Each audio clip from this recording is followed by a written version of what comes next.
ಕೆಲವು ದಿನಗಳಿಂದ ಧರ್ಮಸ್ಥಳ ಬಹಳ ಸುದ್ದಿಯಲ್ಲಿದೆ. ಅದರಲ್ಲೂ ಅನಾಮಿಕ ವ್ಯಕ್ತಿ ಕೊಟ್ಟಂತಹ ದೂರು. ಹಲವಾರು ವರ್ಷಗಳಿಂದ ನಾನು ನೂರಾರು ಶವವನ್ನ ಹೂತಿಟ್ಟಿದ್ದೇನೆ ಅಂತ ಆತ ಕೊಟ್ಟಂತಹ ದೂರು.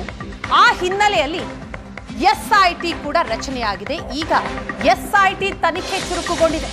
ನಿಗೂಢ ಸಾವಿನ ರಹಸ್ಯವನ್ನ ಭೇದಿಸೋದಿಕ್ಕೆ ರಾಜ್ಯ ಸರ್ಕಾರ SITಯನ್ನ ರಚನೆ ಮಾಡಿದೆ.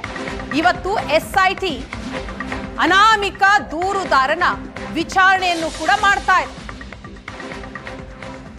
SITಯ ಎದುರು ಪ್ರತ್ಯಕ್ಷನಾದ ಅನಾಮಿಕ ಇಬ್ಬರು ವಕೀಲರ ಜೊತೆಗೇನೆ SIT ಕಚೇರಿಗೆ ಅನಾಮಿಕ ದೂರುದಾರ ಎಂಟ್ರಿ ಕೊಟ್ಟಿದ್ದಾನೆ. ಮಂಗಳೂರಿನ ಮಲ್ಲಿಕಟ್ಟೆ SIT ಕಚೇರಿಗೆ ಹಾಜರಾಗಿದ್ದಾನೆ. ಮುಸುಕುಧಾರಿ ವೇಷದಲ್ಲಿ ಆಗಮಿಸಿದ ಅನಾಮಿಕ ವ್ಯಕ್ತಿ DIG ಅನುಚೇತ್ ಸಮ್ಮುಖದಲ್ಲಿ ಅನಾಮಿಕ ವ್ಯಕ್ತಿಯ ವಿಚಾರಣೆ ಆಗ್ತಾ ಇದೆ. ಮಂಗಳೂರಿನ ಮಲ್ಲಿಕಟ್ಟೆ SIT ಕಚೇರಿಗೆ ಅನಾಮಿಕ ದೂರುದಾರನನ್ನ ಕರೆದುಕೊಂಡು ಬಂದಂತಹ ಸಂದರ್ಭದ ದೃಶ್ಯ. ಆತನ ಜೊತೆ ಇಬ್ಬರು ವಕೀಲರು ಕೂಡ ಇದ್ರು. ಮುಸುಕುಧಾರಿಯಾಗಿ ಬಂದಂತಹ ಅನಾಮಿಕ ದೂರುದಾರ ಅನುಚೇತ್ ಅವರ ಸಮ್ಮುಖದಲ್ಲಿ ಈಗ ಈತನ ವಿಚಾರಣೆ ಆಗ್ತಾ ಇದೆ. ಅನಾಮಿಕನ ವಿಚಾರಣೆಯಲ್ಲಿ ರಹಸ್ಯ ಬಯಲಾಗುತ್ತ. ಆತನ ವಿಡಿಯೋ ಹೇಳಿಕೆಯನ್ನ ಪಡೆಯಲಾಗ್ತಾ ಇದೆ. ಕೋರ್ಟ್ನ ಮುಂದೆ ಈಗಾಗಲೇ 164 ಹೇಳಿಕೆಯನ್ನ ಕೊಟ್ಟಿರುವ ಅನಾಮಿಕ ವ್ಯಕ್ತಿ ಇವತ್ತು SIT ಟೀಮ್ನ ಮುಂದೆ ವಿಡಿಯೋ ಹೇಳಿಕೆಯನ್ನ ಕೊಡ್ತಾ ಇದ್ದಾನೆ. ಧರ್ಮಸ್ಥಳ ಸಮಾಧಿ ರಹಸ್ಯ ಭೇದಿಸ್ತಾ ಇದೆ SIT ಟೀಮ್. ಕಳೆದ ಕೆಲವು ದಿನಗಳಿಂದ ಧರ್ಮಸ್ಥಳ ಬಹಳ ಸುದ್ದಿಯಲ್ಲಿದೆ. ಧರ್ಮಸ್ಥಳದ ಮಾಜಿ ನೌಕರ ಅನಾಮಿಕ ವ್ಯಕ್ತಿ ದೂರನ್ನ ಕೊಟ್ಟಿದ್ದಾನೆ. ಹಲವು ವರ್ಷಗಳಲ್ಲಿ ನೂರಾರು ಶವಗಳನ್ನ ಹೂತು ಹಾಕಿದ್ದೇನೆ, ಈಗ ಪಾಪ ಪ್ರಜ್ಞೆ ಕಾಡ್ತಾ ಇದೆ. ಹೂತಂತಹ ಶವವನ್ನ ಹೊರತೆಗಿತೀನಿ ಅನ್ನುವಂತ ಹೇಳಿಕೆಯನ್ನು ಕೂಡ ದೂರಿನಲ್ಲಿ ದಾಖಲಿಸಿದ್ದಾನೆ. ಈಗ SIT ವಿಚಾರಣೆಯನ್ನ ಮಾಡ್ತಾ ಇದೆ. ಅನಾಮಿಕ ವ್ಯಕ್ತಿ ಮುಸುಕು ತೆರವುಗೊಳಿಸಿ ವಿಚಾರಣೆ ಆರಂಭ ಆಗಿದೆ. ಅನಾಮಿಕ ವ್ಯಕ್ತಿಯ ಜೊತೆ ಬಂದಿರುವ ಇಬ್ಬರು ವಕೀಲರನ್ನ ಪ್ರತ್ಯೇಕವಾಗಿ ಕೂರಿಸಿ ಅನಾಮಿಕ ವ್ಯಕ್ತಿಯ ತನಿಖೆ ನಡೀತಾ ಇದೆ. ವಿಚಾರಣೆ ಆಗ್ತಾ ಇದೆ.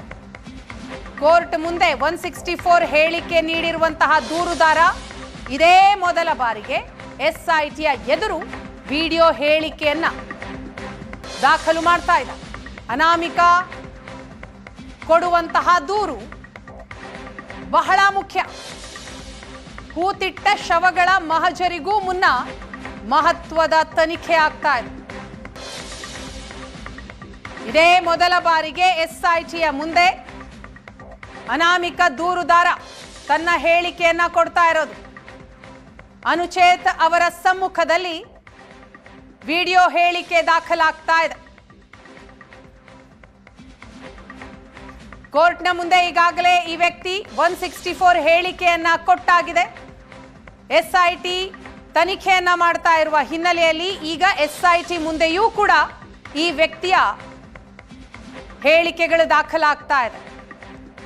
ಅನಾಮಿಕ ವ್ಯಕ್ತಿ ಮುಸುಕುಧಾರಿಯಾಗಿ ಬಂದು ಮಂಗಳೂರಿನ ಮಲ್ಲಿಕಟ್ಟೆಯ SIT ಕಚೇರಿಯಲ್ಲಿ ಹೇಳಿಕೆಯನ್ನ ಕೊಡ್ತಾ ಇದ್ದಾನೆ. ಆತನ ಜೊತೆ ಇಬ್ಬರು ವಕೀಲರು ಕೂಡ ಬಂದಿದ್ರು. ಅವರನ್ನ ಪ್ರತ್ಯೇಕವಾಗಿ ಕೂರಿಸಿ ಅನಾಮಿಕ ವ್ಯಕ್ತಿಯ ವಿಚಾರಣೆ ಆಗ್ತಾ ಇದೆ.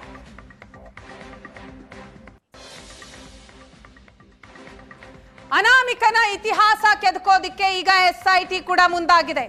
ನೂರಾರು ಶವ ಹೂತಿದ್ದ ಅನಾಮಿಕನಿಗೆ SIT ಇಂದ ಡ್ರಿಲ್ ಆಗ್ತಾ ಇದೆ. ಈತನ ಎದುರು 10 ಪ್ರಶ್ನೆಯನ್ನ ಮುಂದಿಟ್ಟಿದೆ SIT. ಹಲವು ಅನುಮಾನಗಳಿವೆ, 10 ಪ್ರಶ್ನೆಗಳಿದೆ. ಹಾಗಾಗಿ SIT ಈ ಅನಾಮಿಕ ವ್ಯಕ್ತಿಯ ಎದುರು ಅನೇಕ ಪ್ರಶ್ನೆಗಳನ್ನ ಇಟ್ಟು ವಿಚಾರಣೆ ಮಾಡ್ತಾ ಇದೆ. ಹೂತ ಶವಗಳು ಅನುಮಾನಾಸ್ಪದವಾಗಿ ಕಂಡಿದ್ದು ಯಾಕೆ? ಅಂದು ಪತ್ತೆಯಾದ ಮೃತದೇಹಗಳು ಯಾವ ಸ್ಥಿತಿಯಲ್ಲಿತ್ತು, ಪೊಲೀಸ್ ಪ್ರಕ್ರಿಯೆ ಮಾಡದೇನೆ ಹೆಣ ಹೂಳಲಾಗಿತ್ತ, ಎಲ್ಲ ಪ್ರಶ್ನೆಗಳನ್ನ ಕೇಳಲಾಗ್ತಾ ಇದೆ. ಇದರ ಜೊತೆಗೆ ಲೈಂಗಿಕ ಆಕ್ರಮಣ ಆಗಿರೋದು ಸ್ಪಷ್ಟವಾಗಿ ಕಾಣಿಸ್ತಾ ಇತ್ತ. ಆ ಸಂದರ್ಭದಲ್ಲಿ ನೀವು ಲೈಂಗಿಕ ಆಕ್ರಮಣ ನಡೆದಿದೆ ಅಂತ ಹೇಗೆ ಹೇಳ್ತೀರಿ? ಯಾಕೆ ಅನುಮಾನ? ಆವತ್ತು ಶವಗಳ ಬಗ್ಗೆ ಪೊಲೀಸರಿಗೆ ಯಾಕೆ ಮಾಹಿತಿಯನ್ನ ಕೊಡಲಿಲ್ಲ? ಎಲ್ಲ ಪ್ರಶ್ನೆಗಳನ್ನ ಅನಾಮಿಕ ವ್ಯಕ್ತಿಗೆ ಕೇಳಲಾಗ್ತಾ ಇದೆ. ಶವ ಹೂತ ಘಟನೆ ಯಾವ ವರ್ಷ, ಯಾವ ಸಮಯ? ಶವ ಹೂತ ಪ್ರಕರಣದಲ್ಲಿ ದಾಖಲೆ, ಫೋಟೋ, ಸಾಕ್ಷ್ಯ ಇದೆಯಾ?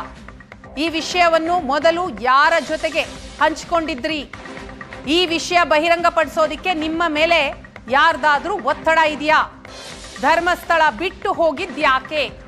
ಈಗೇಕೆ ಬಂದು ದೂರು ಕೊಟ್ರಿ? ಈ ರೀತಿ 10 ಪ್ರಶ್ನೆಯನ್ನ ಕೇಳಿ ರೆಕಾರ್ಡ್ ಮಾಡಿಕೊಳ್ಳಲಾಗ್ತಾ ಇದೆ.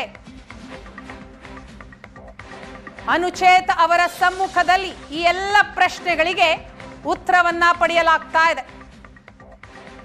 ಅನಾಮಿಕನಿಗೆ SIT ಕೇಳ್ತಾ ಇರುವಂತಹ ಪ್ರಶ್ನೆ, ಒಂದಿಷ್ಟು ಪ್ರಶ್ನೆಯನ್ನ ನಾವು ಕೂಡ ಲಿಸ್ಟ್ ಮಾಡಿದ್ದೀವಿ, ಅದನ್ನ ನೀವು ನೋಡ್ತಾ ಇದ್ದೀರಿ. ಹೂತ ಶವಗಳು ಅನುಮಾನಾಸ್ಪದವಾಗಿ ಕಂಡಿದ್ಯಾಕೆ? ಆವತ್ತು ಪತ್ತೆಯಾದ ಮೃತದೇಹ ಯಾವ ಸ್ಥಿತಿಯಲ್ಲಿತ್ತು? ಪೊಲೀಸ್ ಪ್ರಕ್ರಿಯೆ ಮಾಡಲಾಗ್ಲಿಲ್ವಾ? ಲೈಂಗಿಕ ಆಕ್ರಮಣವಾಗಿರೋದು ಸ್ಪಷ್ಟವಾಗಿ ಕಾಣಿಸ್ತಾ ಇತ್ತಾ? ನೀವು ಲೈಂಗಿಕ ಆಕ್ರಮಣ ನಡೆದಿದೆ ಅಂತ ಹೇಗೆ ಹೇಳ್ತೀರಿ? ಎಲ್ಲ ವಿಚಾರವನ್ನ, ಎಲ್ಲ ಪ್ರಶ್ನೆಯನ್ನ ಕೇಳಲಾಗ್ತಾ ಇದೆ. ಶವಗಳ ಬಗ್ಗೆ ಪೊಲೀಸರಿಗೆ ಆ ಸಂದರ್ಭದಲ್ಲಿ ಯಾಕೆ ಮಾಹಿತಿಯನ್ನ ಕೊಟ್ಟಿಲ್ಲ? ಆವತ್ತು ಪೊಲೀಸರಿಗೆ ಮಾಹಿತಿ ಇದ್ರೂ ಕೂಡ ಅವ್ರು ಸುಮ್ಮನಿದ್ರ? ಈ ರೀತಿ ಶವ ಹೂತು ಹಾಕಲು ಸೂಚನೆ ನೀಡಿದ್ಯಾರು? ಅಂದು ನಿಮಗೆ ಬೆದರಿಕೆ ಹಾಕಿ ಶವ ಹೂತು ಹಾಕಿಸಿದ್ದಾರಾ?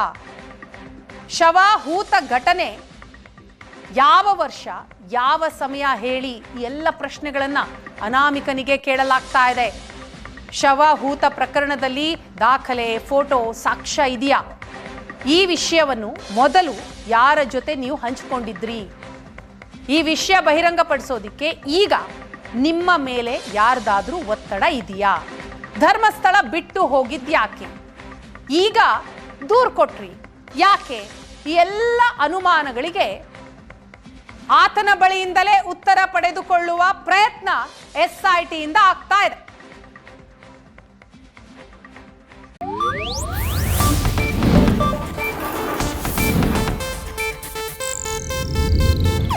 ಇದು ಏಷ್ಯಾನೆಟ್ ನ್ಯೂಸ್ ನೆಟ್ವರ್ಕ್ ಪ್ರಸ್ತುತಿ.